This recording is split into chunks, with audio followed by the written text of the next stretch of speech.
Hello, everybody. How's everybody doing? Hello, Gob. Hello, Nenov, a friend of Bianca, Carrie. Thank you for coming. Elliot Davis. I'm so sorry. This keeps happening. I'm not accommodating to you, Elliot Davis. I apologize. And everything is crooked because I had to adjust my camera right before coming on, of course. So the picture is crooked and it shows that part of the couch that I don't usually. Can you at least hear me? Hello, Martin Kevin. How are you doing? Yeah. Hi, everybody.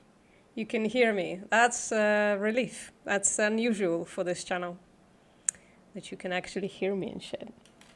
Guys, like and subscribe, please.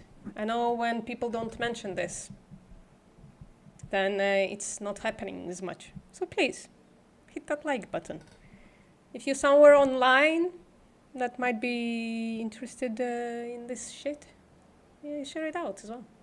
I don't know. Sound is great.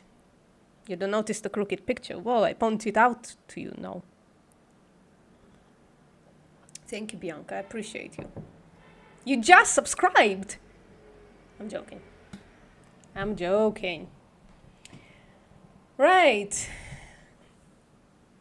We are, guess what? We're continuing on our journey to becoming Logic Childs. This is going to be a third live stream on which I'm doing the exercises. But I think with each successful one, things are getting more understood, at least in my head. So, yeah. I think it's a good idea to continue, despite Bianca not liking this series. But I appreciate you being here anyways, so, you know. I had Logic Chad elements sneak in during your other streams. Great job. Wow. I sure swear like one these days, don't I? Call people names and shit. I'm actually not proud of that. Very much. That needs to be fixed. There is some maths this time. We're still going through the examples to solidify what we learned so far. That's what we are doing. And just to make it easier on everybody, I'm gonna pop this little thing. This little key for everybody to, you know, help me out with this one. Pig's Dream is not here, which is upsetting, because I think he was getting it. And I think he was starting to enjoy it as well. Well, it's gonna have to be behind the chat somehow, like that. Sorry, guys. There is not much space on my... Maybe if I reduce this part. This part doesn't have to be this big. Sorry! I'm just gonna talk to myself for a little while until I figure this out. Well, that's hiding that. We shouldn't do that.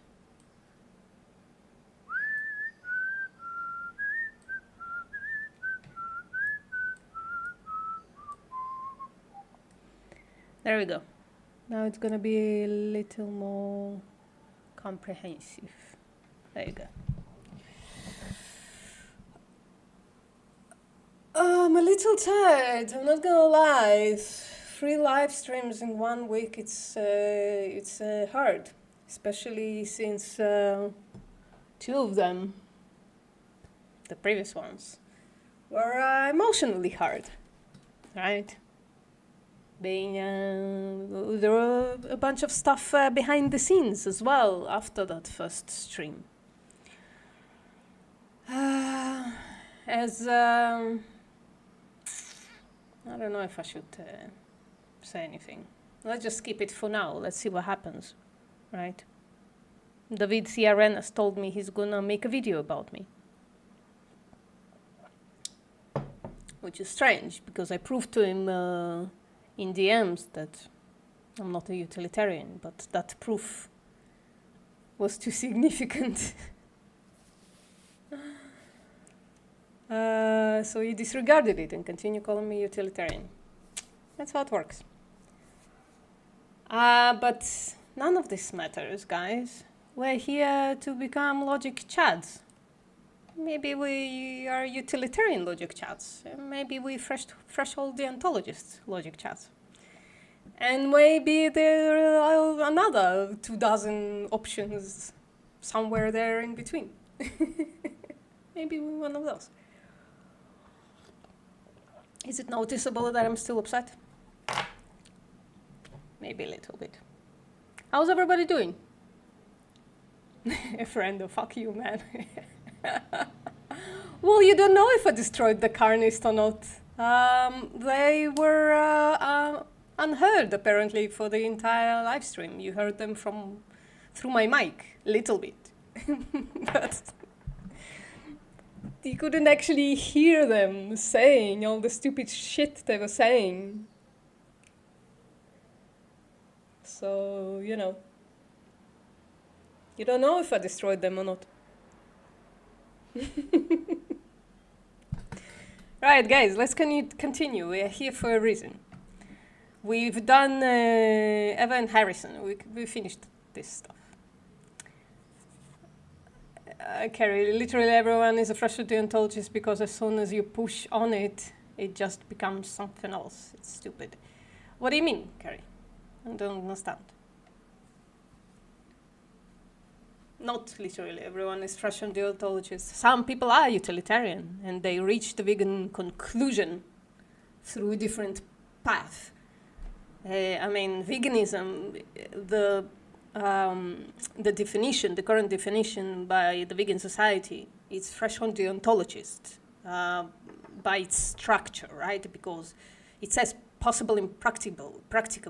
Possible and practicable is a threshold. So it's a threshold deontology of, anyways. And some people are pure deontologists, like David is. Which means that his path to veganism should lead to his suicide, technically. But it doesn't somehow, so I don't know what's going on there.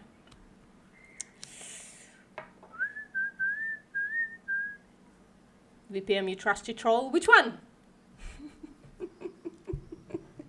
Which one? As soon as the threshold is reached, it just depresses into something else, like utility, etc. No, it doesn't. Doesn't necessarily. I mean, the threshold is, once you reach the threshold, you are deciding to violate rights of an individual. That's what threshold deontology, the way I understand it is. I could be a daft person who doesn't know that they are a utilitarian or doesn't understand anything at all. It's not like my job is ethics, right? It's not like I do ethics for my job. So I have like, you know, like a 10-year experience with human rights, which I then apply to animal rights. It's not like Patricia Nonis is a lawyer, which is also literally ethics for a living, right? We don't know what they're talking about. But no, threshold deontology doesn't, I don't think, disperse into utilitarianism. I mean, I understand what you mean. You're saying after a threshold is reached, like one person's rights and well-being is sacrificed for the others. I don't think that's utilitarianism. Utilitarianism is about maximizing pleasure and minimizing suffering. It's not important, Carrie says. Well, then why aren't you stopping me and tell me to go on with the thing we're talking about? Become reference. Yeah, that's the ontological position. That's where it should lead, I think. Ethics is annoying. Well, I don't know. When I go to work, I always have to think about ethics. I have to think about human rights. In my case, it doesn't like if I'm off my rocker, right? If I'm not considering rights, there are what do I call it? There are rules in place to not allow me to violate rights to a point of actually hurting the person in any way, right? But nonetheless, ethics are considered on a daily basis, and the ethics in research is human rights. It's not a utilitarian position. It's a utilitarian position when it comes to animals. It's not one when it comes to humans. I have a video about this. So it's logic. It's not my fault. I like ethics. I really enjoy talking about ethics. It's when it becomes this incredibly serious matter, and like my veganism is revoked from me because my ethics don't fit somebody's understanding of it. That's where I'm kind of like, okay, fuck off. But other than that, I fucking love ethics. I do. I love talking about ethics, with my boss especially.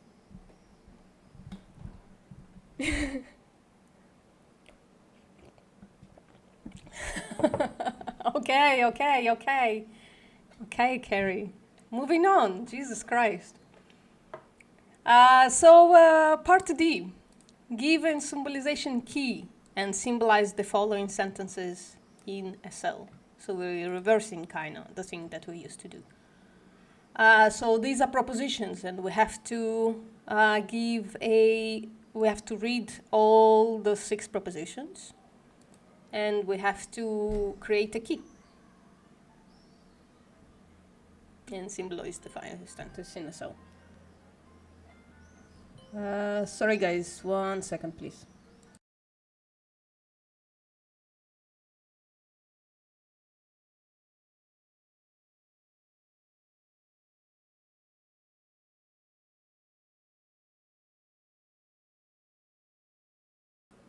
Sorry guys, my parents are very old and they get upset if I don't answer them. Hello, Tone. Okay. Oh, Carrie, what happened? What did you do? Did you pick up a feather or something? What happened? You left a comment on Sky's wake-up call. Okay. You don't have to continue.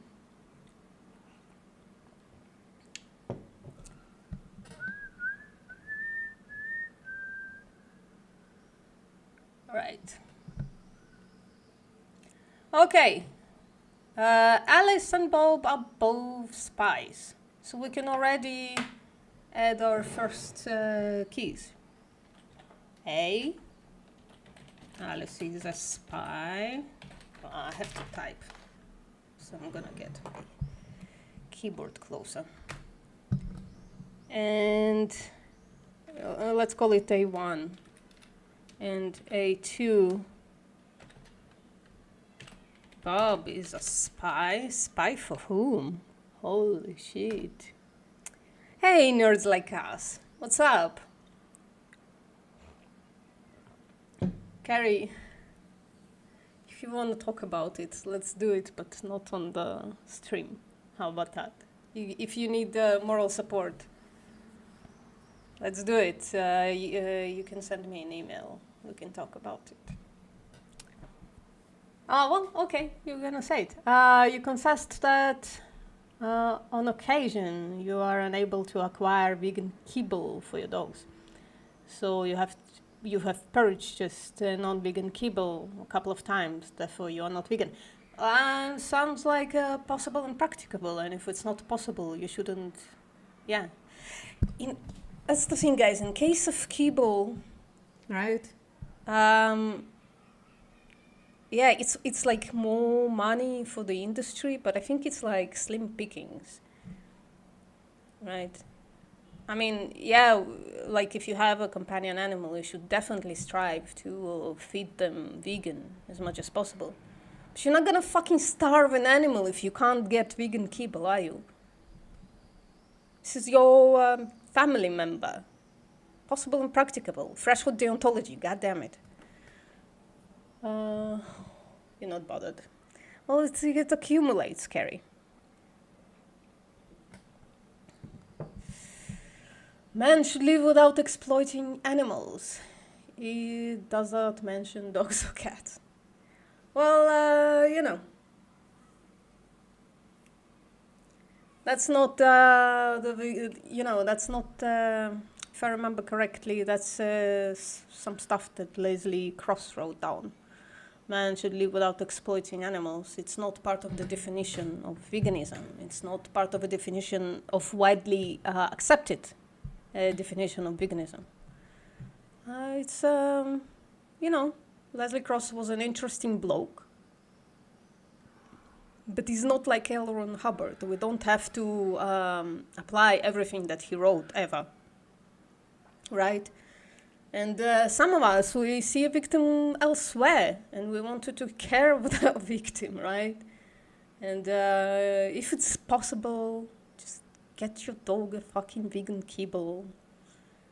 And, but don't let them starve either. God damn it.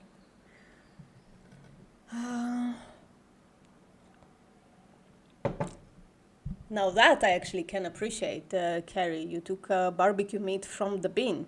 Yeah. Yeah. I wouldn't call it a vegan position, but I don't have a problem with... What do you mean I don't have a problem? I have some problem with vegans, but it's an emotional one. It's not a moral one. You know what I mean? Yeah. If it goes to the bin, better be fed to dogs, yeah? This is why ethics is it's often no ethical option. Well, there is a name for it, right? The name is ethical dilemma. That means that all the options that you can gather at that moment are bad and not moral. So you have no choice but to choose, I don't know, flip a coin or choose the least immoral one. It has a name, ethical dilemma. It happens. Ethical dilemmas happen all the bloody time, right? That's why ethics are important. I feel like since I have my job and since I actually learned how to do my job, right? I didn't always know how to discern from one thing to another. I feel like I'm more equipped to live this life and to hurt not, the least amount of, make the least bad decisions as possible. Waste not, want not.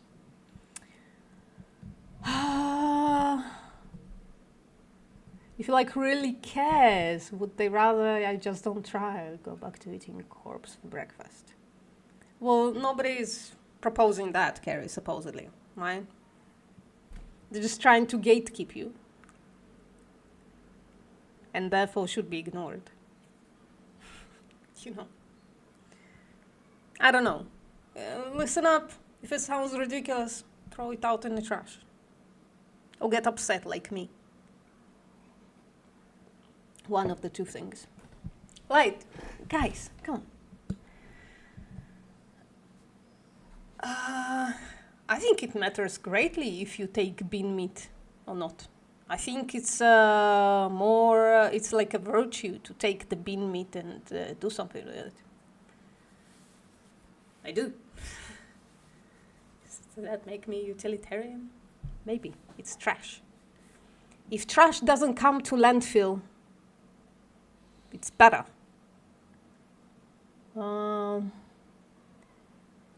If you don't get burned to ashes, then your dead body will 100% be eaten anyway. It's like us. It will be worm and bugs having a feast. Let them. I don't know if let them or not. I don't know. I hold a unique position on this, I think, and I did make a video about it a while ago. That human basically like transitions into a dead body, and those two things are not the same, right? You have a human, a living sentient being, and then something happens, biological or non-biological event happens that turns a sentient being into something else, into a non-sentient thing that we can still have feelings about, right? But morally, those are not the same things anymore. So once that transition happens, you're no longer exploiting a human or eating a human or, I don't know. There's something else. It's no longer a sentient being, right? So it's a different thing. I don't know, it helps me to put it in two boxes. That's how I explain it. But I think everybody understands this, like, emotionally even, right? It's no longer, there's no longer anybody in there.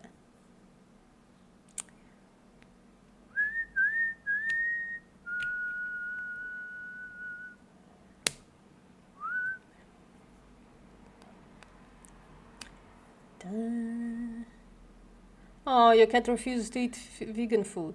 Oh, poor babes. I understood, like, this could be, like, a bit expensive, I guess, but I understand that cats fucking love Beyond Meat and all that shit. And Impossible Meat and all that stuff. Also, like, if you have some still lying around, and that's my personal advice to you, something to try. Get a sunflower oil, the expensive kind, doesn't have to be, it's going to be expensive. Not the processed kind, but the cold pressed kind, right? It might give them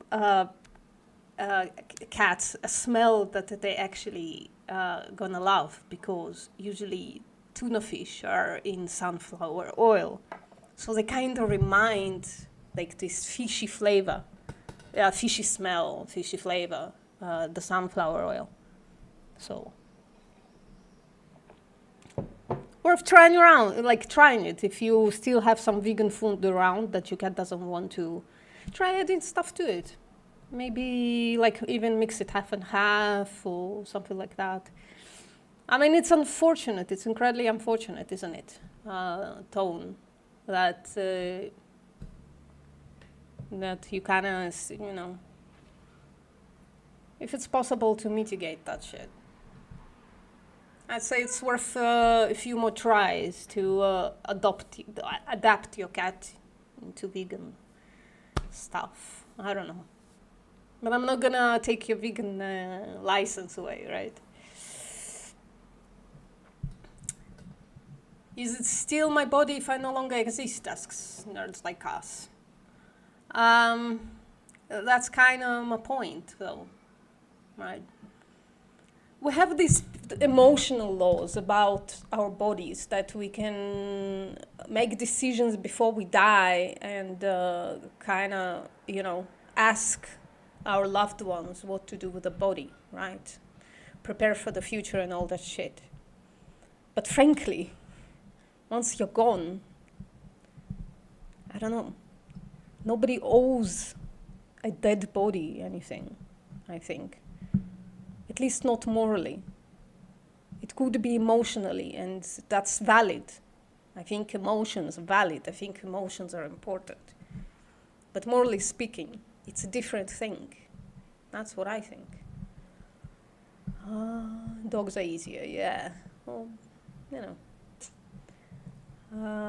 she loves juicy marbles. That's out of normal price range for sure, yeah. Maybe you have I don't know where you live, Tone, but supermarkets come out with their own vegan meat brands these days. Where I am, some supermarkets are doing that. So that might be, if you can find such a thing, that might be a cheaper alternative to add a little bit into the vegan stuff, But juicy marbles is definitely, I really want to try that stuff. Oh my God, I fucking love mushrooms, and a mushroom that kind of resembles meat, that would be something cool. That's what I think. Sunflowers are really easy to grow. I'm talking about sunflower oil, though, specifically oil, the expensive stuff, the non-filtered stuff. It fucking has fish flavor, God. Tuna flavor, tuna smell, everything about it reminds me. I kind of don't use it for that reason, because, I don't know, emotionally, I just don't like it. I bought one, but it's just standing. I barely use it. I only use it when I run out of other oils. We're never gonna fucking do anything else. You just keep baiting me with with chats. Oh God. I agree that it makes no sense to murder one animal to keep another animal alive. It's just that, particularly speaking, you have no solution. Yeah. And also, look, this is where it gets a little murky, as ethics does sometimes, right? Animals not murdered for pet food. Pet food gets all the crap, right? All the leftovers from the scrappings of the slaughterhouse floor, right? Absolutely disgusting. So, even morally, it's not horrifically problematic. It's the one thing that we can fix really easily once there are no slaughterhouses, right? And once lab-grown meat is in any kind of way. And it's on its way, right? It's a matter of a few years. So, yeah. Shiitake choose meat. Shiitake mushrooms. Do you mean the dried ones? I don't miss that stuff. It's just a curiosity. I really want to try juicy marbles out of curiosity. I almost never buy any kind of vegan replacements, which really have no need for them. I love tofu. I eat tofu. And sometimes I make handmade seitan, like the wash flour method seitan. I love that stuff because I made it. I don't know. I give it the flavorings that I'll usually put on tofu, and then I put them in seitan, and it's like a huge bump of protein, If there was vegan dog food at a comparable price available in stores, we wouldn't be having this conversation. Yeah. Well, Carrie, there, I think you could find a solution for that, and not through the pricing for vegan dog food changing, but through mitigating that difference in price from somewhere else. That's what I did with coffee. I started buying fair trade coffee, but I mitigated the price by doing something else to kind of keep it the same expense, basically. So it's possible. It's possible to look at your dog's consumption and then say, okay, I'll bump the price to buy the vegan food, but I'll find where to mitigate it somewhere else. Okay, guys, seriously, Alice and Bob and Alice are doing some shit. Let's give them a little bit of a, bit of a time. If either Alice or Bob is a spy, then the code has been broken. So we have C1, let's call it, the code has been broken. Remember, right now we are just creating the key. We can later try to formulate this stuff. If neither Alice nor Bob is a spy, then the code remains unbroken. So the code has been broken is already okay. The German embassy will be. I just Bianca, is that what you? I thought you said something about Germany. I thought that we were reading this. The German embassy will be in an uproar unless someone has broken the code. So I guess G1, the German embassy is in an uproar. That's G1. Unless someone has broken the code. We have that already, so that's C1. Either the code has been broken or has not, but the German embassy will be in uproar regardless. Either Alice is a spy, but not both. So we have the key. The key is finished. Oh, guys. Now I feel like I want to read your chat. That looks like more interesting than this. But On and Off came here to help us out with this stuff. So I don't know, I feel like... okay. Neither, yeah. So, neither. What happens if humans refuse to eat lab-grown meat like they refuse to eat plant meat? First of all, that's not true. Most people don't refuse to eat plant meat. Not in my experience. Some people don't know that it exists. I think a lot of people don't know that it exists where I am. But when they find out, I know people who are full omnivores, like carnists, really don't give a shit about animals. But they had the plant-based burger, and that's the shit they order from now on. Because frankly, it tastes better than the non-plant-based. Animal fat has this very specific quality of covering your entire inside mouth, the inside of your mouth. It's quite disgusting when you're aware of it, when you've tried something else that doesn't do that, right? And the flavor is spot on every single time. So I seriously know people who, that's what they do. They buy the redefined meat burgers and the Beyond burgers instead of the regular burgers. They don't give a shit about animals. So it's not true. A lot of people will try and are trying plant-based meats. And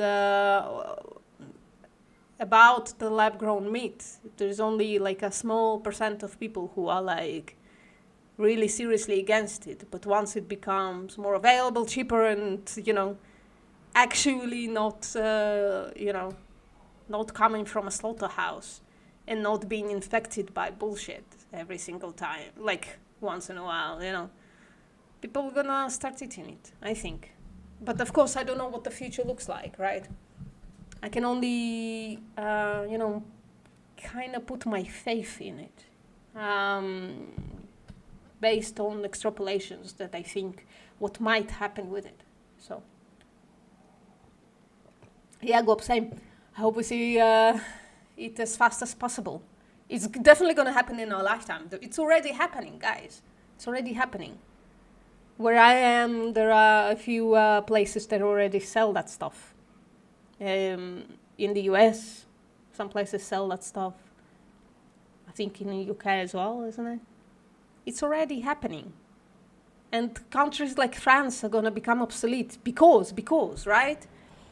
The meat industry and the dairy industry, all those industries, they're global. They depend on global shit, right? So France, like carnists from France can claim that their cows are on pastures and all that shit. Yeah, for a little bit. And then they go into feedlots, right? And in feedlots, they need feed, they need soy. So once some countries will transition to lab-grown meat, they'll stop growing that much soy, right? That's what I'm hoping for, at least. I can't see the future. That's what I'm hoping for. At some point, there is going to be global pressure for places like France and Italy and all those traditionalists. It's no longer going to be commercially viable for them to continue raising actual full-fleshed animals for food that you can get from a reactor. You know, that's what I'm hoping. And I'm hoping that it happens really, really fucking fast. I'm hoping it takes over until animal killing is just fringe weirdos are grazing and killing animals, and the rest are eating their flesh coming from a reactor. That's what I'm hoping for. It's going on sale in Taiwan. That's awesome, Tone. See? Is the chicken, or I think beef is not there yet, but I think chicken is there and is on sale in many places. I heard salmon as well. Again, I don't have any fucking need to try that stuff, but I'm really fucking hoping it happens as quickly as possible.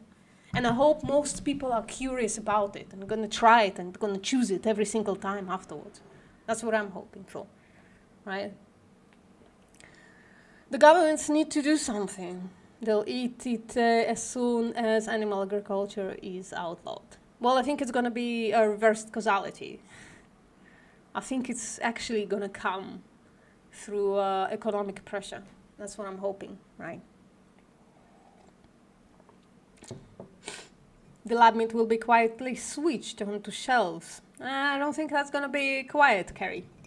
There are quite a few traditional people that are gonna, especially in America, stand with their gowns outside of slaughterhouses or some kind of weird shit, you know.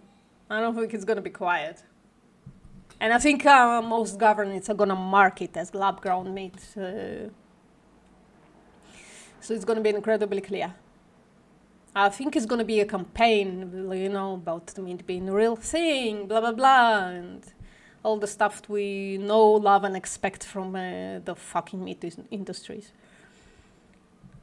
Yeah, it's good news. Hey, Yellow Wally, what's up? You too dumb to understand the logic. I don't believe that, Buttermouth.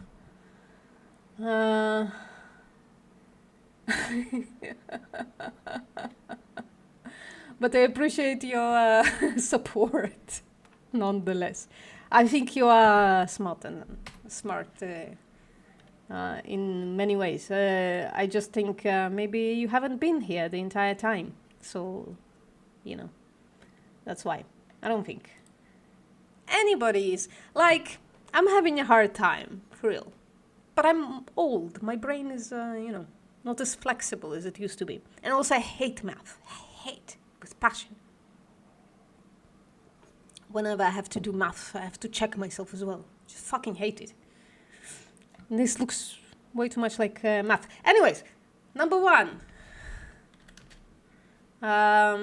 So both Alice and Bob are spies. So it's A1 conjunction A2. If either Alice or Bob is a spy, then the code has been broken. So we have either or and then if then. So we put either or in brackets. So if either Alice or Bob is a spy, so A1 conjunction A2, then, so it's a conditional, like that. Then it's C1, I think. I'm hoping. I think, I don't know. For now, it's easy. If neither Alice nor Bob is a spy, then the code remains unbroken. So now we need the negation thingy. Where do I get the negation thingy again? Oh, maybe there's one here somewhere. There you go. I can steal the negation thingy. What are we looking at? Right, 3. So negation on and off. Please check me, and if I'm doing something wrong, please let me know. If I need to return to something, I'm just gonna try to quickly finish it. Listen, next time we are moving on, even if we haven't finished this. Next time we're moving on to truth tables. I think we had enough time wasting. So it's neither nor. A1, A2. Then, hold on. Then the code remains unbroken. So the code is broken. Then, negation, the code is not broken. You can rephrase it basically, I think. C1. There we go. 4.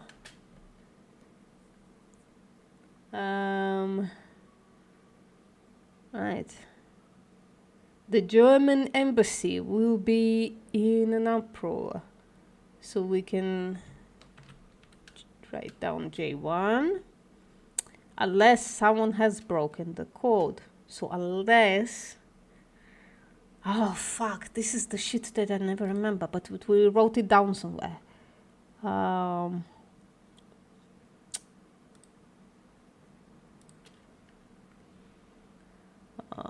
do I... There you go. The unless example again. Fuck. Can't remember it. Can't remember it at all.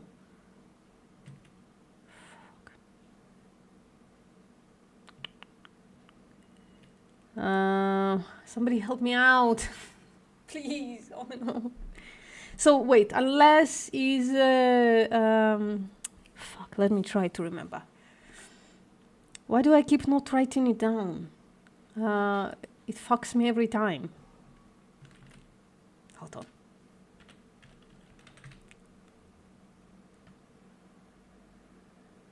Symbolization. Unless you wear a jacket, you will catch a cold.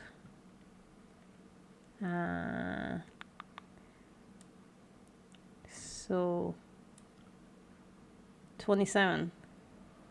We can paraphrase sentence 27 unless you wear a jacket, then you catch a cold. This means that, so it's, okay.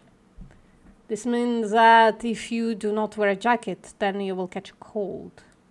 With this in mind, we might translate it to negative JD. Negative JD. So unless you wear a jacket, will catch a cold is if you don't, you can, okay, you can paraphrase it into if you don't wear a jacket, then you will catch a cold. So it's basically conditional with the negation in front of it, a little tiny negation there. I have to write it down this time, guys. Let me add a new slide. You wear a jacket, you will catch a cold. And oops, that's all right. It can be paraphrased into if you don't wear a jacket, then you will catch a cold, and you will catch a cold. And then I'll add little negation. Not this, god fucking damn it.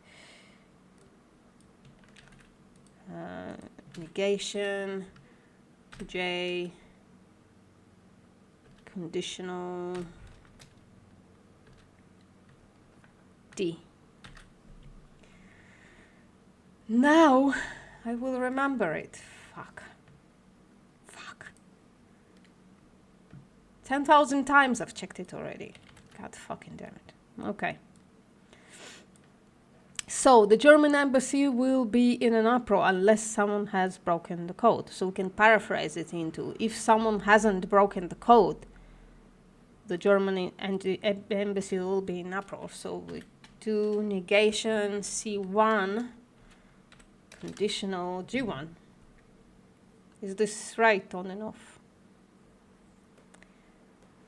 I hope you're still here. The chat is very quiet. You really don't like this series, do you guys?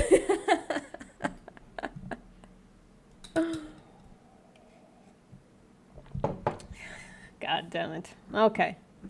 Well, I've made the commitment, and I'm fucking stubborn. I'm gonna continue until I can't do it anymore. So, number 5.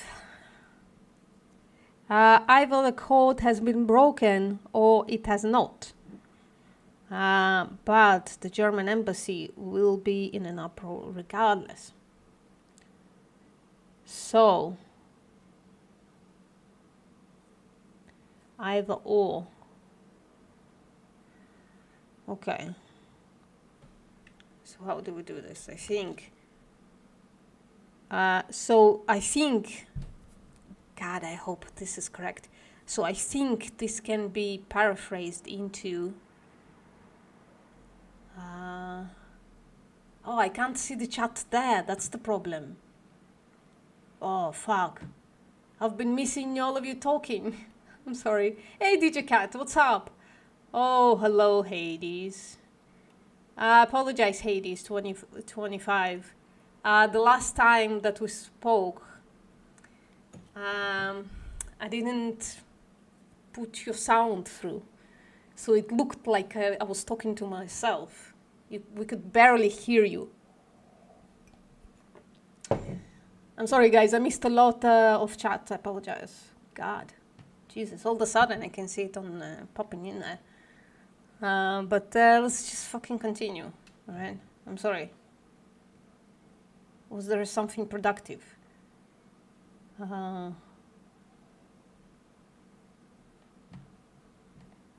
What do you mean, Hades? It's C1, not G1.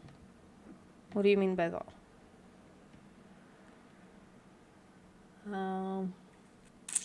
Think you mean 4. If German embassy will be in an uproar unless someone has broken the code. So no, we are switching the two sides around, right? I think that's what you meant.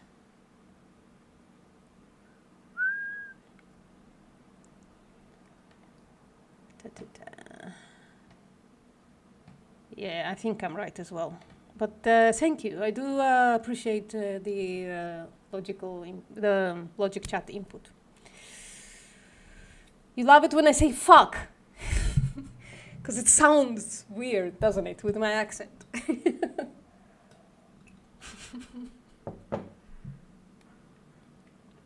A friend also likes it. He clips it all the time. It's his favorite pastime. In fact, I bet if I open my Discord, there's a clip of me saying fuck in there.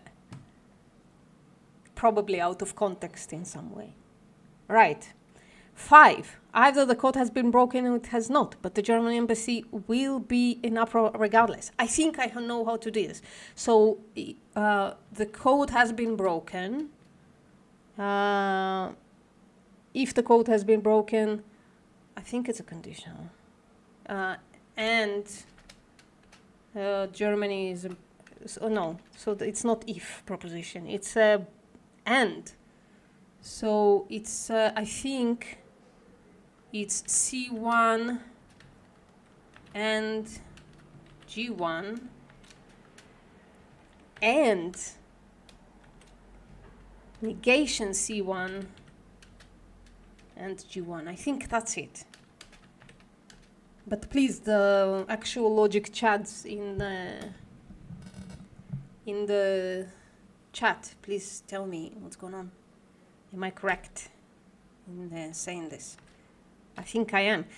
Let me just see if I, how would I say this? I would say the code has been broken and Germany is in uproar, and the code has not been broken and Germany is in uproar.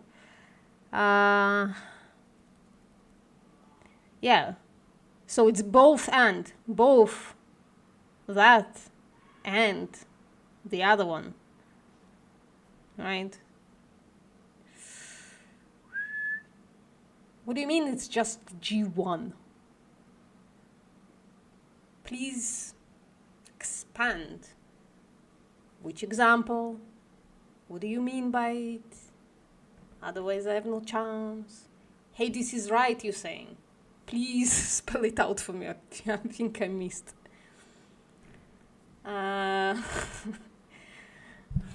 Guys. The code doesn't matter, embassy is upset. Yeah, okay, the code doesn't matter, embassy is upset. It's just G1, embassy. Oh, I understand what you're saying. So 5 can be just G1, embassy is upset. No, but we have to... Yeah?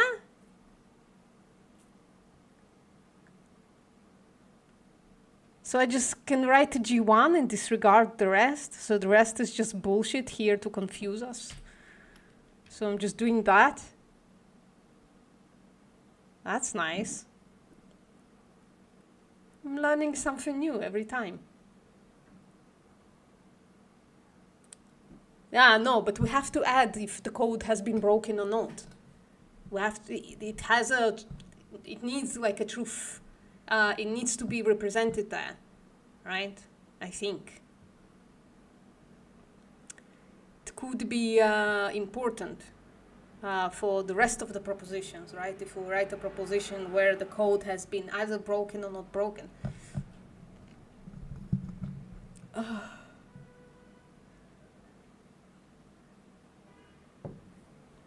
It doesn't state a state for the code.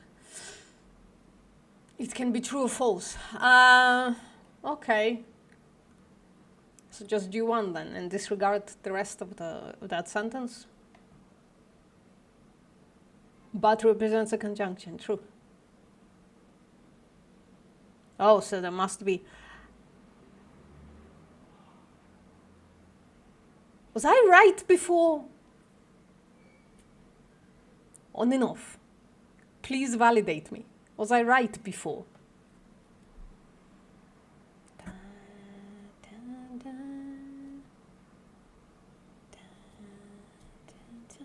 Well, doesn't have to be.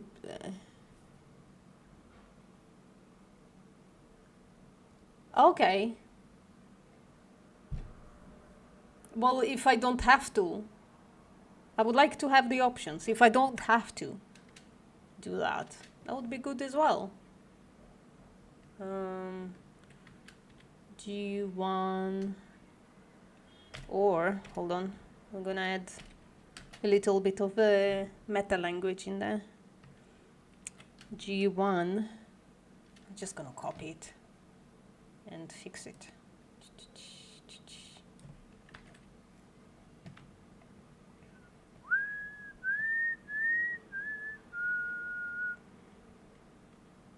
The level of formal logic is mission impossible.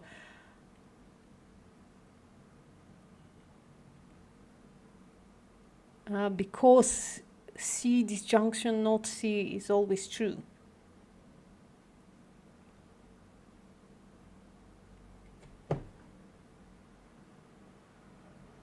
Okay, I think I understand. But was it wrong what I did before? You could formulate that as well, couldn't you? This is just a shortcut. I keep... let's add the negation there. Fuck. And let me pop this little thingy in the chat as well, so you can participate, guys.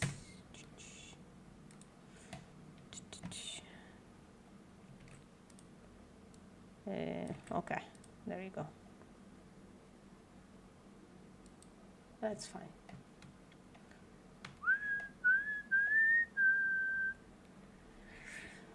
So, what negates the first half of the sentence? But negates the first half of the sentence. No, it's like a conjunction. It doesn't. In this case, in some cases, I guess it would, but in this case, it's like a conjunction proposition. It's the word "but" is used like literally, meaning it's a literary device. It's not really a negation.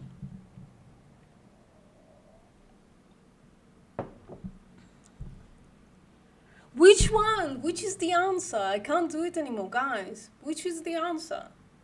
You've proposed now 3 answers. Why is it biconditional? I don't think a biconditional belongs there. No, why would it be if and only if? Germany can freak out for another reason as well.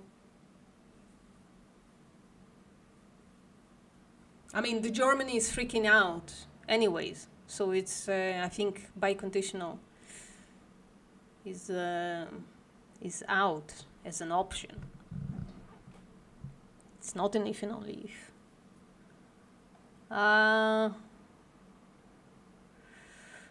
Does the Anglicized say you should simplify? No, it does not. I just want to know if the option that I had before was also valid, because I'm feeling a little vulnerable right now about doing it wrong, but I think I wasn't. I think I was okay, it just looked a little silly, right? You don't think it was right? Well, let me write it out once more anyways. Let me do it like this. So I wrote down C1 and G1.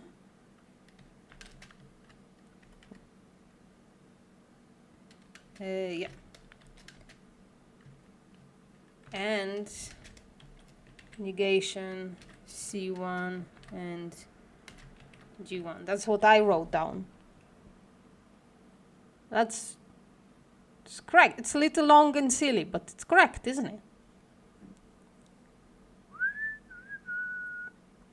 The right answer is C, disjunction, not C and G. So this, what Hades proposed. But mine is not correct. If done, conditional. Either or.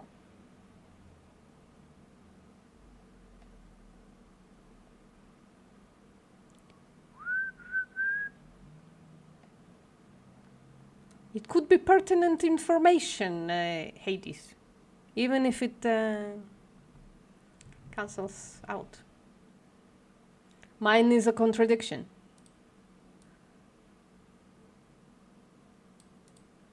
So I'm paraphrasing it as, I trust you, I just want to walk through it so that I understand, you know. So mine says, I can paraphrase it, I'm trying to reverse engineer it now. Mine says the code has been broken. Oh, I understand, because there's an and, so it's a code has been broken and has not been broken in the same sentence. Yeah, okay, mine is a contradiction, fuck. It will take me a while, guys. Sorry. Fuck. I'm starting to hate it as well. Bianca, I know how you feel now.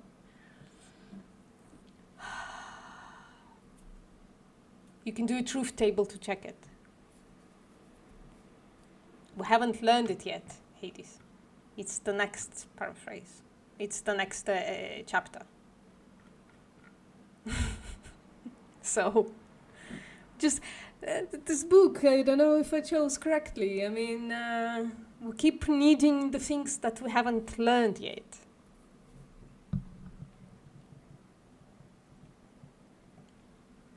All right, let's continue. 6. Either Alice or Bob is a spy, but not both. I had this last time, and everything that we wrote down last time I deleted, because I'm a dumbass. So either Alice is a spy or Bob is a spy. I know this one. I know this one. Oh, you can help me out, but I'm not gonna look at the chat just yet. All right. So I'm gonna write it down, and you can write it down as well, and then we'll see if I did it correctly. So either Alice or Bob is a spy. So either A1 disjunction A2, but not both. But not both. If, okay, so we can paraphrase it is, if Alice is a spy, then Bob is not a spy, basically. So no, if Alice is a spy,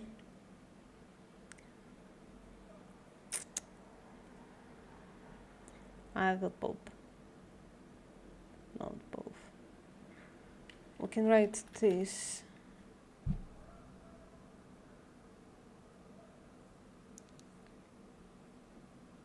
On and off, this must be very frustrating, because you told me this last time, but I deleted it like an asshole, and now I can't remember.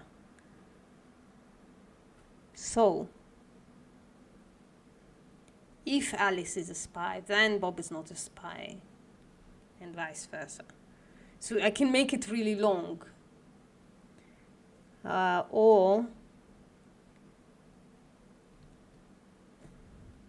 but not both. But not both. I'm still not looking at the chat. I'm sorry, guys. I'm trying. My head is about to explode. But not both.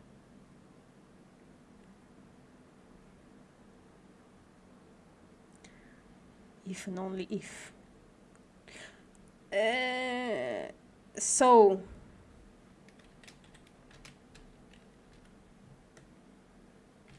like that, isn't it?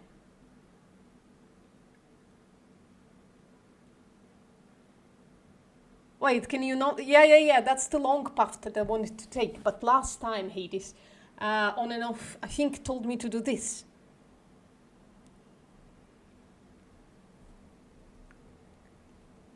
I think so. Why don't Bob and Alex just... They're spies, they have a job to do.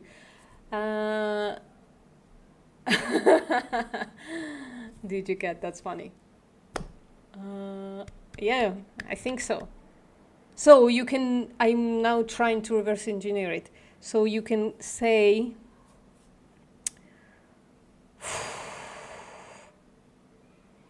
so you can say Alice is a spy if and only if Bob is not a spy. And then the proposition can be either true or false. There you go. I think. That's okay. That's okay! It's okay. That's okay. Is there a better way to do it though, on and off? And this time I'm gonna save this shit. I'm not gonna fucking, I'm gonna add it right now. I'm gonna add it fucking right now. Otherwise, we just keep not, you know, keep not remembering this stuff. I can't continue doing this. I have to start remembering shit. Right. Oh, fuck. It's all fucked up, isn't it? There we go. And then... fuck.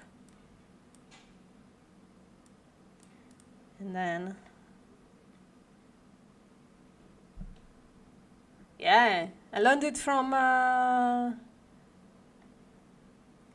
also what you started. Yeah. I thought of doing that. But then I remembered through breaking my fucking skull that you told me you can do this. And this looks more elegant, I think. So we're just gonna add that here. Insert text box. And now we'll actually have something to reference to. So that's gonna be significantly better than just breaking my brain every single time. Okay.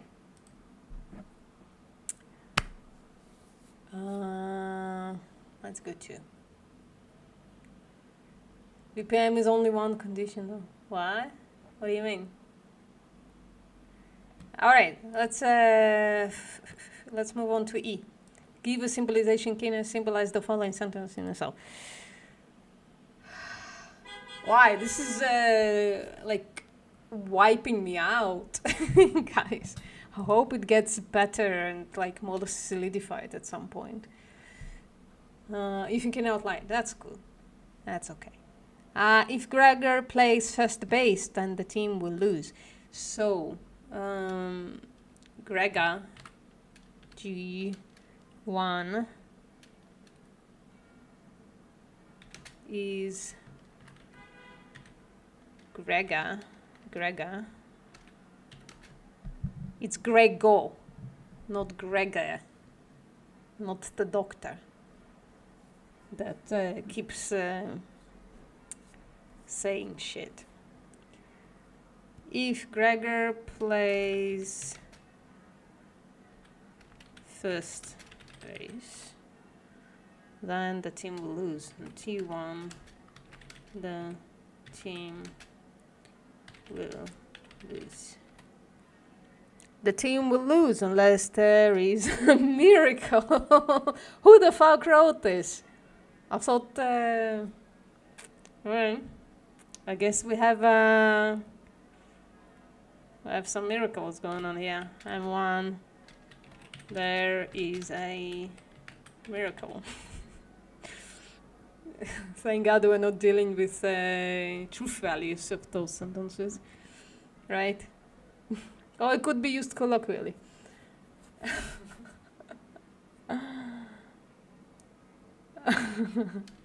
How to not lose, yeah, that's funny. DJ Cat. The team will either lose or it won't, but Gregor will play first best regardless. Gregor's mom, we're involving moms now. So mommy, mom is gonna be parent, P1.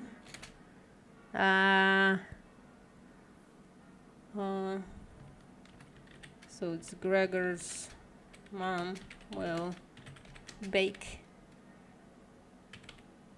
cookies. If and only if Gregor plays first base. What is this? Extortion? Unethical. Holy shit. I'm supposing that Gregor is a child. You basically extort the coach for Gregor to play first base? Holy fuck. That's unethical as fuck.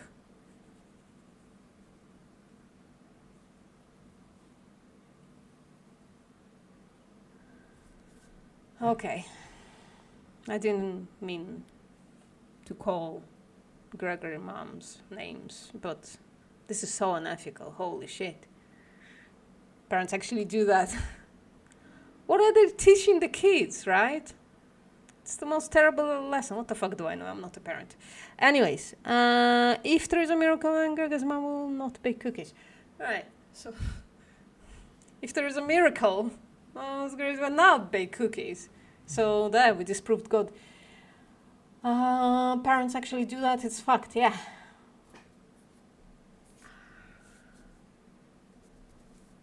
Yeah, WTF, Hades. What the heck is this?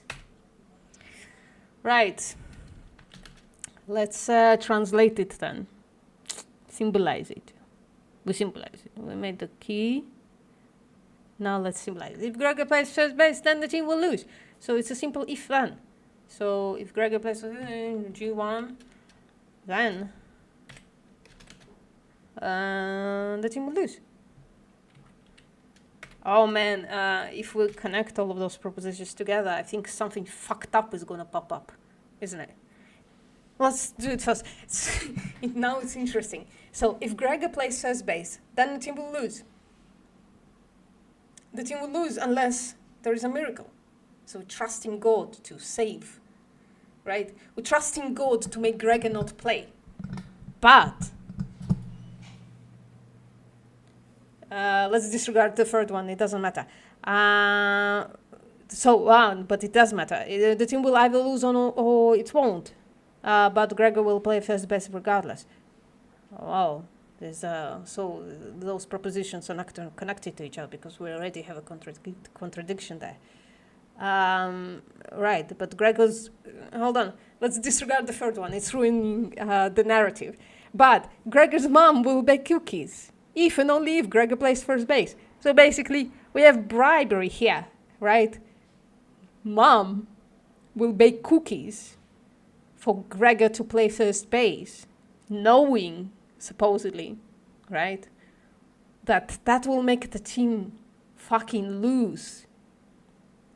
There is more dimension to this unethical shit, right?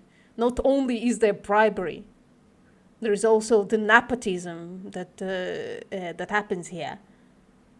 Well, you can't call it nepotism, actually. It's assuming that maybe the coach is Gregor's dad, and then that's nepotism. But that's, I'm inserting shit in. Right, so the mom will bake cookies if Gregor plays first base, and if Gregor plays first base, the team will fucking lose, right? So mom chooses he's a freshwater deontologist, chooses the well-being of her son,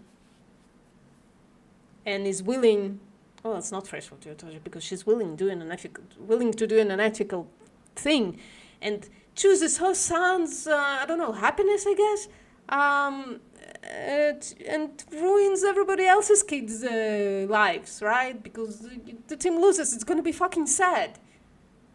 Shit. All right, I'm back. It's fine. And then, hold on. If there is a miracle, then Gregor's mom will not bake cookies, right? And then, if a miracle happened, this person who betrayed her ethics for her son's fleeting happiness, she will even not bake the fucking cookies. Supposedly for the children who fucking were supposed to be losing. Because she put her son in first base. Through unethical extortion or something. Or bribery, actually. Okay. I remember this first base thing. Yeah, it's a reference to a comic. Isn't first base is just baseball lingo?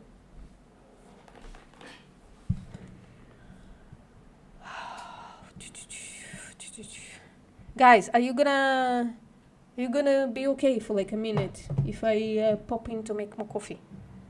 Please tell me you're gonna be okay and talk amongst yourselves and shit. If I go get some coffee, is that okay? I'm not gonna leave if you gonna miss me too much. But my mouth is dry. I need some water. You see, I'm running out of water as well. Command's panicking. No, yeah, I'm asking if it's okay. Oh, Carrie says no. Carrie, you don't like me. I'm joking. That's fine. Yeah, I'm gonna go for a second. So, stare at my cows for now.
Thank you very much. Thank you, guys. Thank you for waiting with me.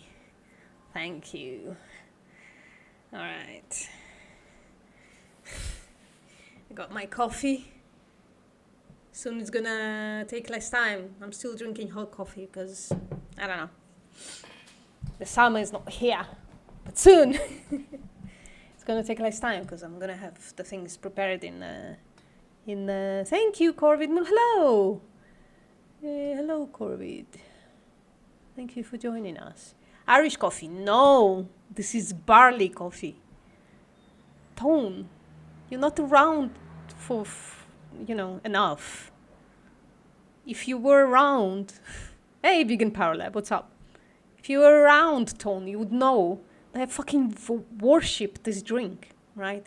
It's basically barley instant coffee replacement. It doesn't have, it doesn't have caffeine, which is a good thing because at this hour of the day, I shouldn't be drinking caffeine because I have terrible sleep patterns and 3 sleep disorders.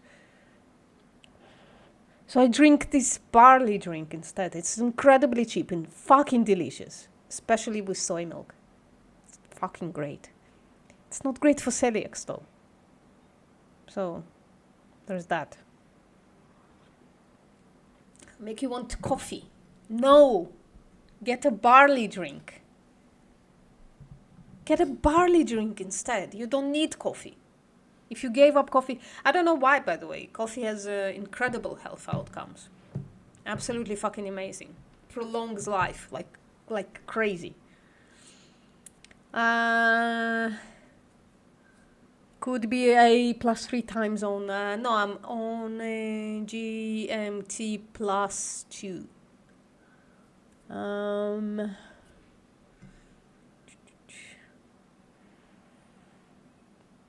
Barley. I knew my accent is gonna fuck it up.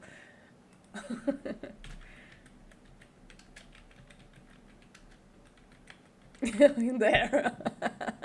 Barley.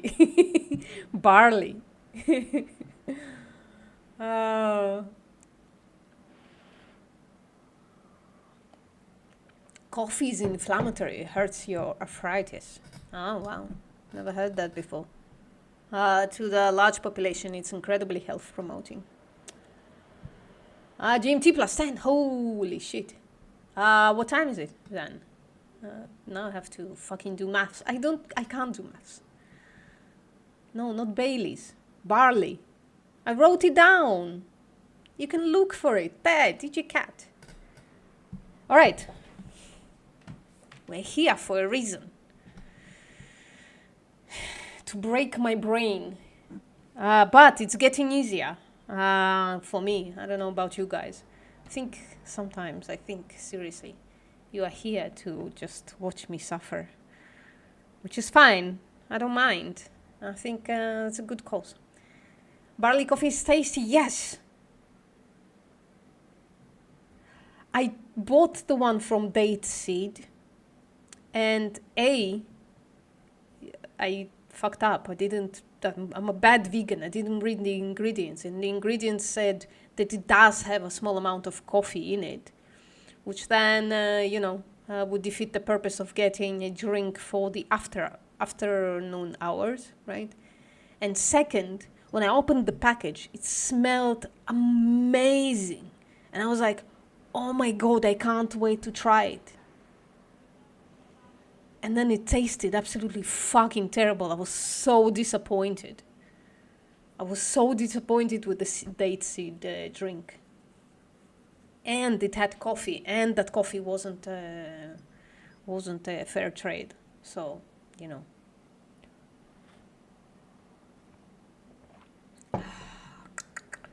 Yeah, craving to learn more formal logic. I'm getting tired of it, but I'm persistent and I'm stubborn as fuck. So I'm gonna continue. Right, guys, we are on number 2 of this seriously unethical list of propositions. The team will lose unless there is a miracle. So unless is again, we're reversing it. So unless there is a miracle, then the team will lose. So you can paraphrase it, if there is not a miracle, then the team will lose. So if there is no miracle, so negation, sorry. Oh no, it just deleted everything. How the fuck did that? Oh fuck. Scared the fuck out of me. Why would you do that? Why would you do that? So I need the negation symbol again. There you go. And I'm gonna drop it in the chat again for Hades and on and off. And for someone else who wants to try, I'm gonna write it out, but if you want to try in the comments, go for it. So the team will lose unless there is a miracle. So if there is no miracle, so negation M1, then the team, if there is no miracle, then the team will lose. T1. Okay. Is that alright? If done with the negation thingy. Okay. Number 3. The team will either lose or it won't, but Greg will play first base regardless. So Gregor will play. I've learned. Look, Hades. So Gregor will play first base, and the team will either lose or it won't. The team will either win or not win. Right? Negation T1. But Gregor and but in this case is like a conjunction. But Gregor will play first place regardless. There you go. See? It's getting in there. It's getting in there. Yes, or only G. Fuck. Again with the G1. But I think it's permanent, like, how do you say it? Pertinent information that, you know, team might win or lose. Anyways. Vegan Power Lab. T1. I don't know what the signage there is. That then supposed to be instead of negation, Vegan Power Lab.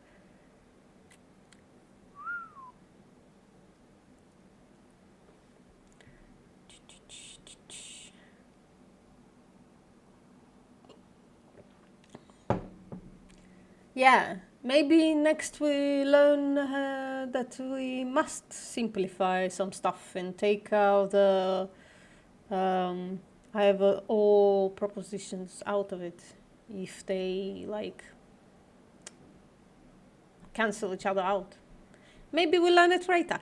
But right now we're learning to take a sentence and make it into a group of symbols. That's what we're doing. Right. 4. Gregor's mom, whose ethics is seriously in question. Well, not in question. Those terrible fucking ethics. How dare you bribe the coach to get your son into first base? And the sexual connotations are absolutely preposterous. Anyways. 4. Gregor's mom will bake cookies if and only if Gregor plays first base. Terrible ethics. And Gregor's mom will bake cookies. P1. 5. If there is a miracle, then Gregor's mom will not bake cookies. So M1 conditional negation P1. This one was easier. Or maybe, you know, my mind is more refreshed now.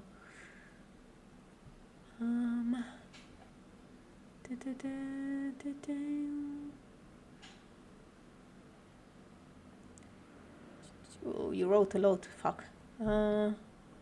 Yeah, it's supposed to be instead of negation. But yeah, I'm sorry, I usually paste the negation into the chat, but, well, not usually, sometimes if I remember. But yeah, that's a cool shortcut, I might use it. That's cool. Maybe I could, is there a CHAD, Logic CHAD keyboards that I can buy that has the negation symbol baked into it, like a separate little pad? If anybody remembers, there used to be like the laptops when they used to be like this thick, right? The keyboard was small and there wasn't enough space for the numbers, right? They decided to forgo the side numbers, the ones that you have, you know, like the little side numbers that you have on the side in the square. I seriously had this, and I'm like so upset that I don't have it anymore. There was an add-on that you can put in the USB of this little number thingy. It was so funny. It was like it's just another thing to add to the laptop. It's fucking hilarious, and I'm kind of upset that I don't have it anymore. Okay. What's a tilde key? What's a tilde key? Shift and tilde key. Is that it? Yeah. No, that's the thingy that Vegan Parallel wrote down. It's not really negation. Like, to me, this is approximate key, right? This is how you say approximately. The one above the tab key. Yeah. I did that. It's called tilde. That's funny. Tilde key. All right. Listen, we have to finish this today. I don't think we can, but we're gonna try. Okay. For each argument, write a symbolization key and translate the argument as well as possible into a cell. Okay. If Dorothy plays the piano in the morning, then Roger wakes up cranky. Dorothy plays piano in the morning unless she is distracted. So if Roger does not wake up cranky, then Dorothy must be distracted. That's interesting. Let's delete this. We don't need it anymore.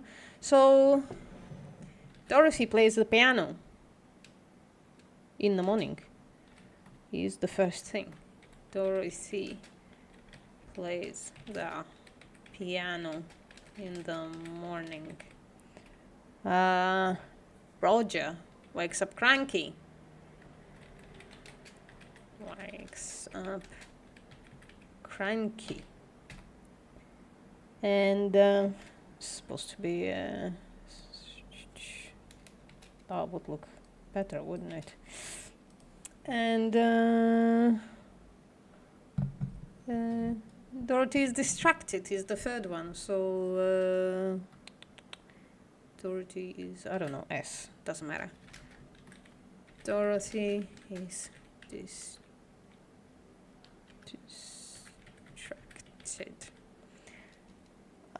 So P1. If Dorothy plays the piano in the morning, then Roger wakes up cranky. Simple if fun. D conditional R. P2. Dorothy plays the piano in the morning unless she is distracted. So if Dorothy is not distracted is what we're going for. So if Dorothy is not distracted, then she's playing piano in the morning. And conclusion, am I doing it right? On and off. I hope you can point it out. So if Roger does not wake up cranky, then Dorothy must be distracted.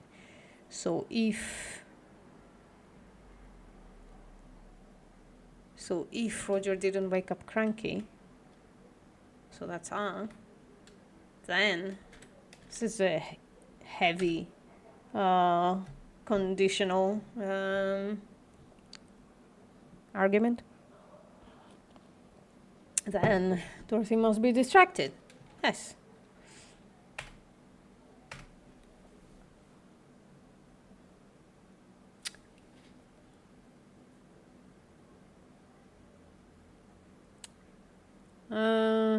I feel like if I look at it all together, I feel like I'm fucked up something in there.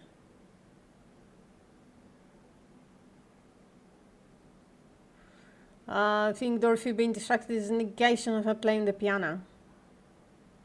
Dorothy is distracted, by the way. Distracted.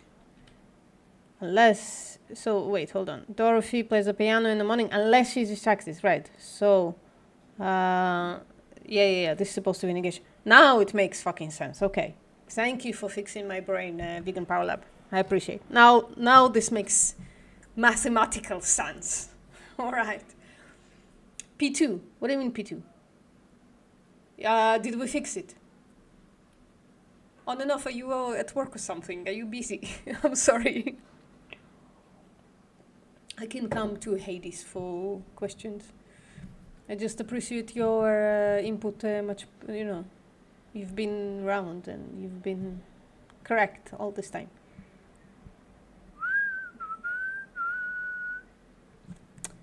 Maybe Roger was in such a good mood that even despite the piano playing, he still woke up in a good mood, probably. Somebody with 3 sleeping disorders. I gotta tell you, no, Roger wouldn't wake up in a good mood.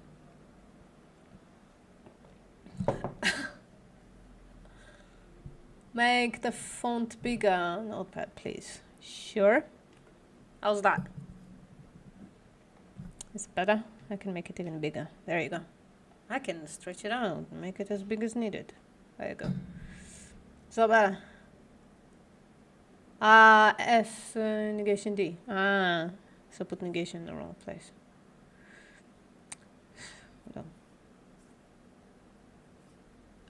Dorothy plays the piano in the morning unless she's distracted. Well, aren't you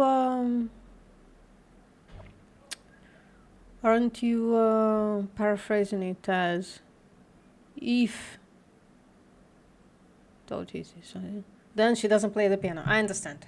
Yes. I have to take more care of this. I have to yeah. Okay. Oh, sorry, Vegan Power Lab, if you want me to go back, if you want to look at it. Let's give it another second.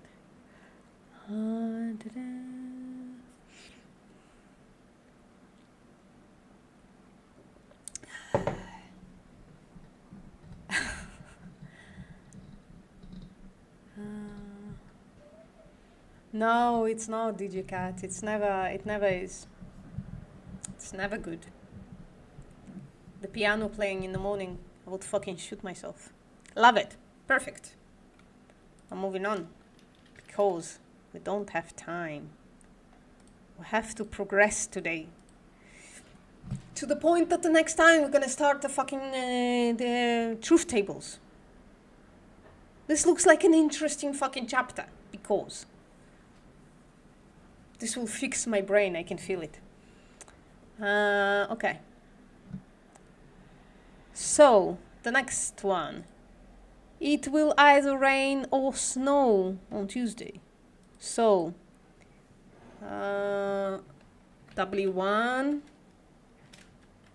Why W1? I don't know. T1. It will rain on Tuesday. T2 is gonna be, it will snow on Tuesday. On Tuesday. Tuesday. There you go. If it rains, Neville will be sad. Neville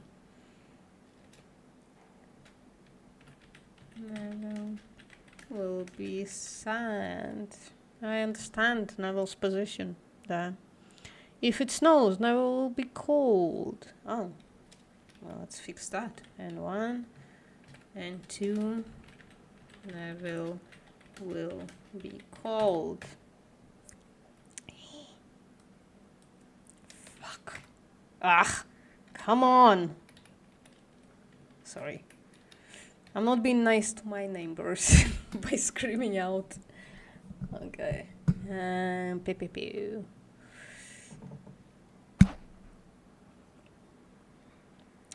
Now I'm trying to read Spanish. I haven't read Spanish in like 20 years.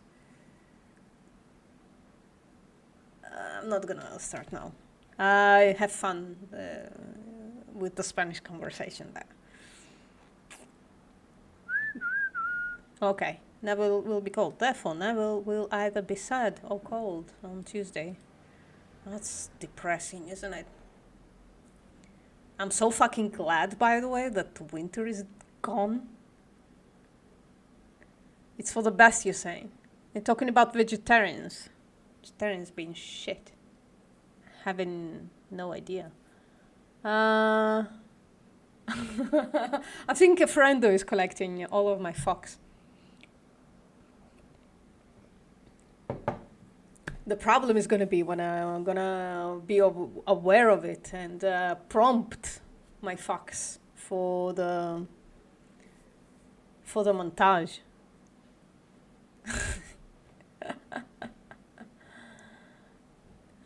Hey, Anna Christina Harris. Hello, what's up?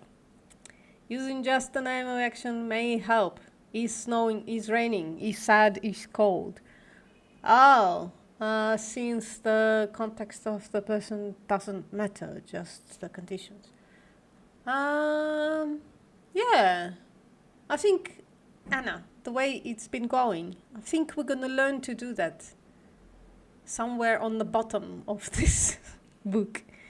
And I'm trying to go as it progresses. I'm trying not to jump forward.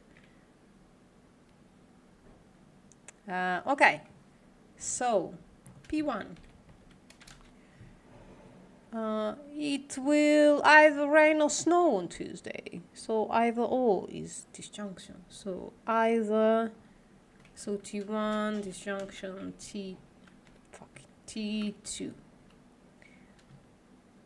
P2 is, if it rains, Neville will be sad. If T1, conditional, and 1. I think we can put these two in the same one, right? I don't think we need a separate P for this.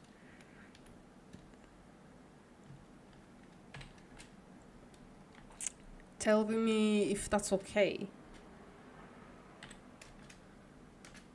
And 2. Yeah, I think I can exchange the period there for a well.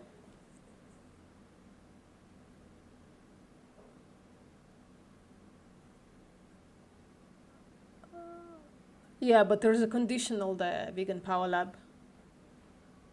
So hold on, I'm trying to, so your proposition is, it's raining and Neville is sad? I understand.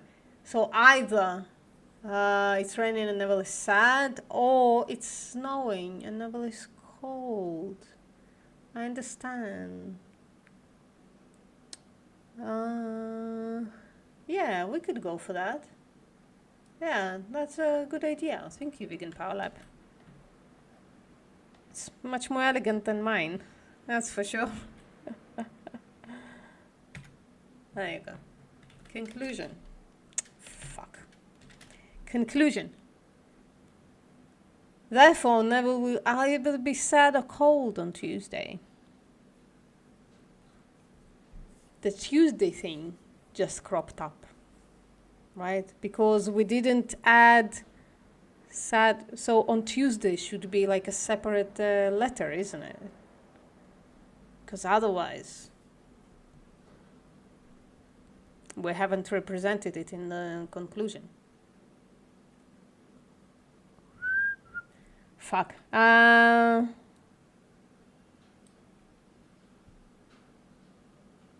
Yeah, help me out. Should I make it into a different letter? Yeah, I think I have no choice.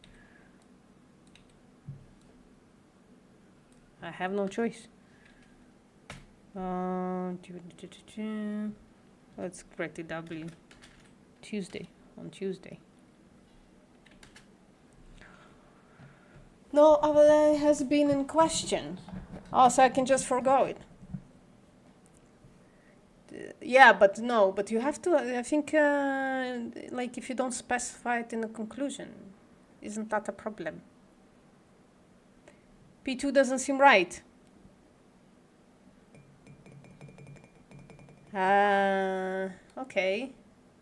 P2 is, if it rains, never will be sad. If it snows, never will be cold. So, Vegan Power Lab, paraphrase it. Yeah. I think I was correct the first time. Hold on. I can't do it here. So...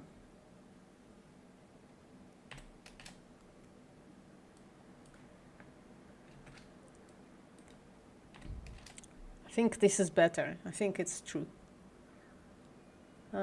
Patience is a virtue, Corvid. Hades, what's the problem? Please talk in sentences. Yeah, replaces an and because they have the same outcome. What is W? W is on Tuesday. Because, right? Therefore, never will be either sad or cold on Tuesday. It specifies it in the conclusion. This is going to be on Tuesday. And before this, we had Tuesday here. Will rain. I know, this is not a sentence. I don't know where to put it. Though. We have to specify it somehow that it's on Tuesday in the conclusion, don't we? But this is not a sentence. This is wrong. So how do we do that? How do we specify? Split it into P2 and P3? Alright, I will. I will do whatever you say, master on and off. You are wiser than me, so when it comes to this. I'm wiser than you on other stuff, I'm sure. You would keep it out.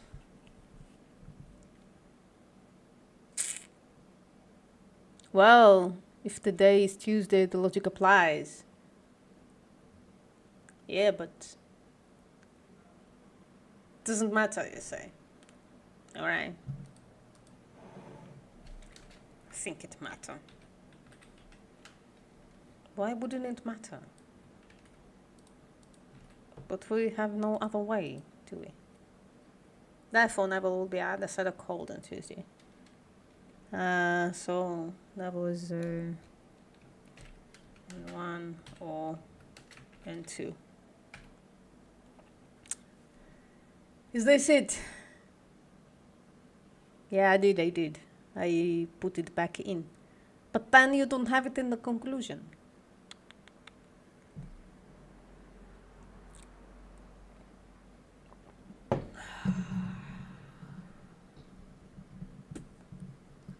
Because it's all on Tuesday, but it's not... Alright, I know. It's fine, I'm gonna let it go. I'm gonna trust you guys. Both outputs are... Add on Tuesday also to N1 and N2. That's a good idea. Yeah. That sounds like a good... what do you call it? I don't know. All right. Let's continue. Damn it. Every single time. Okay. If Zug remembered to do his chores. That's an interesting name, isn't it? Zug. Does anybody know what language it's from? Zug, or what country, I guess? Zug. Boy, name.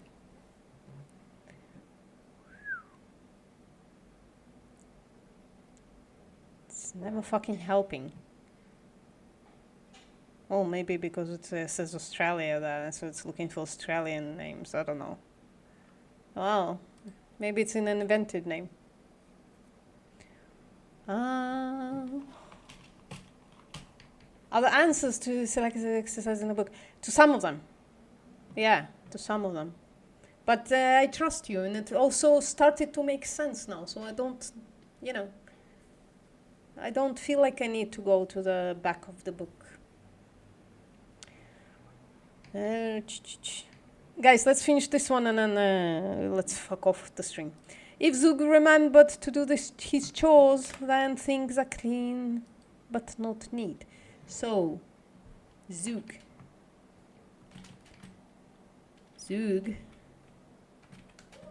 remembered to do his chores, and things are clean. Things are clean. Make it C1. And C2 is things are neat. You know what? Let's I like this format better. To have like distinctive letters. It's not like a key is gonna be 3,000 letters long, is it? So it doesn't matter. If he forgot, then things are neat but not clean. Therefore, things are either neat or clean, but not both. All right. P1. If Zug remember, then things are... Oh, fuck, it's this form again. So...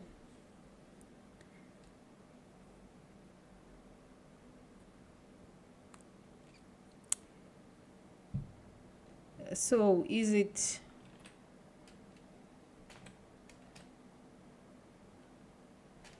And then... C and... God damn it. C and... Negation. Let's steal a negation from somewhere. I'm gonna put the negation in the thing. I'm not looking what you wrote. And not neat.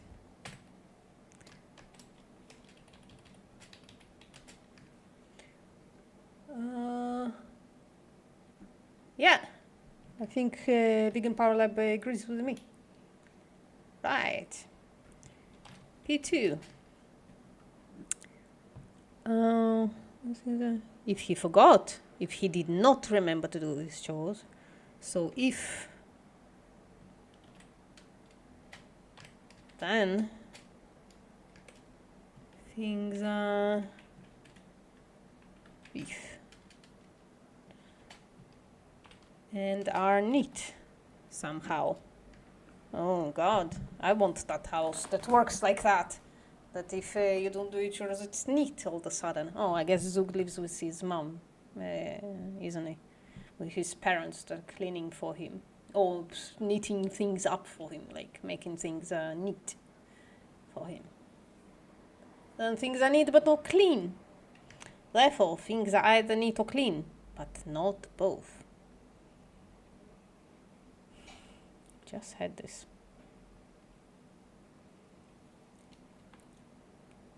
So conclusion is, I remember.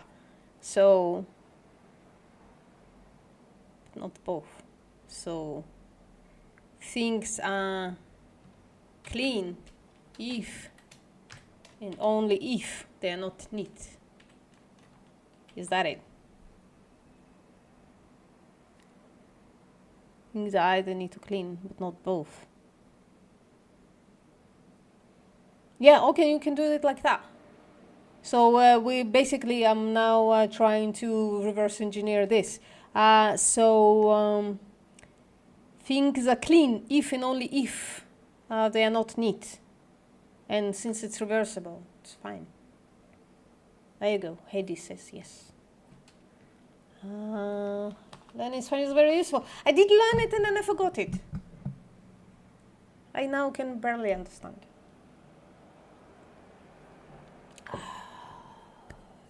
All right. Good, guys. I think we're gonna stop for now. I think 2 hours is my limit for this kind of stuff.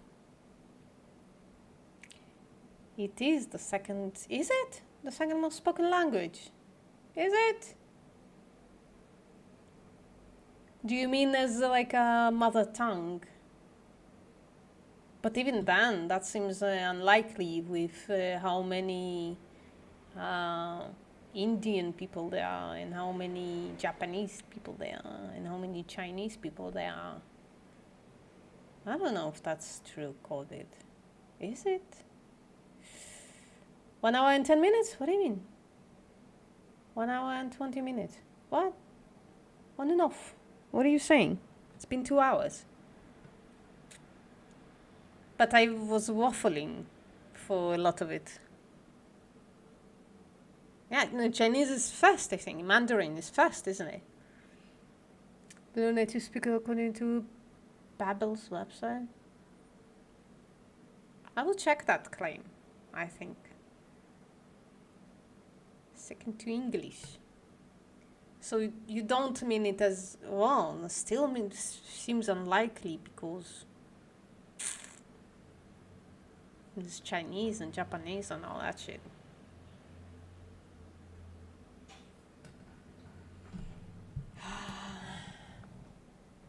Dr. Google says Spanish.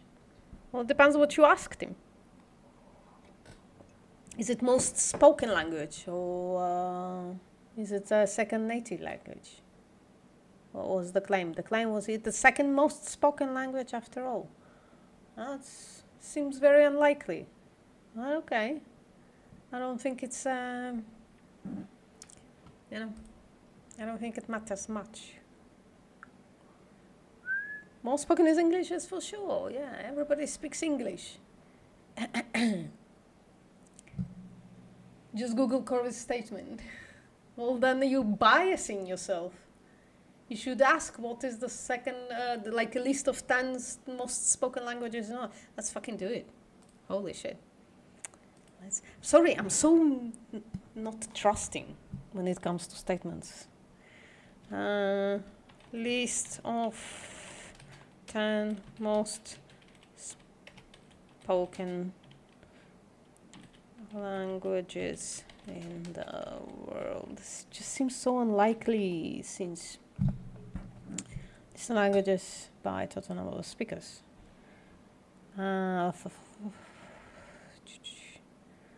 English is the most spoken. Mandarin Chinese is the second most spoken.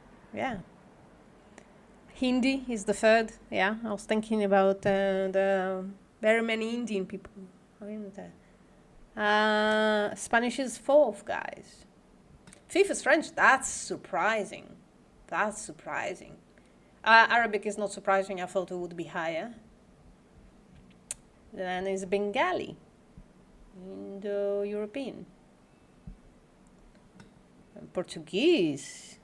Well, because there's Brazil and Portugal. Yeah, guess makes sense. Ninth is Russian. That's surprising. That's surprising. And Urdu is 10th. That's number 10. So, according to Wikipedia, Spanish is number 4, which is still not bad. Not bad at all. Right. Any final questions, thoughts, statements, whatever, before I go? What's going on with numbers? What numbers?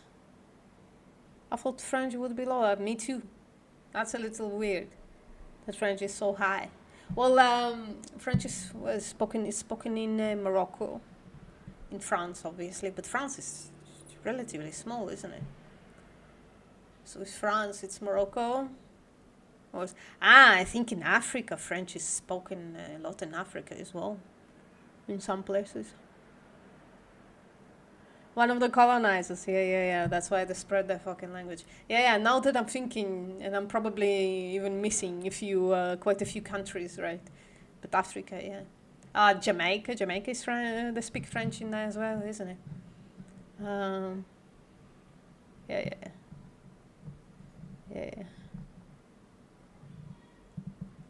We can just. When can we discuss something that's not complicated? Never.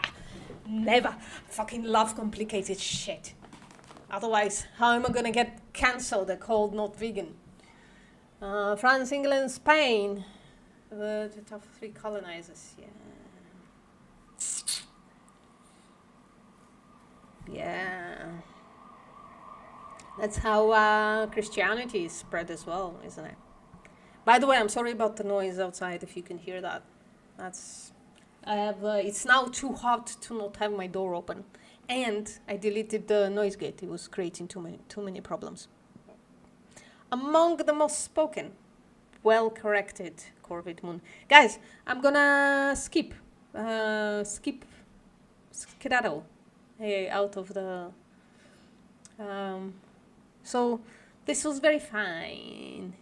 De nada, Corvid Moon. Thank you for coming. French is definitely not one of the languages. I don't have the R for it. We can live stream today. Yeah, maybe.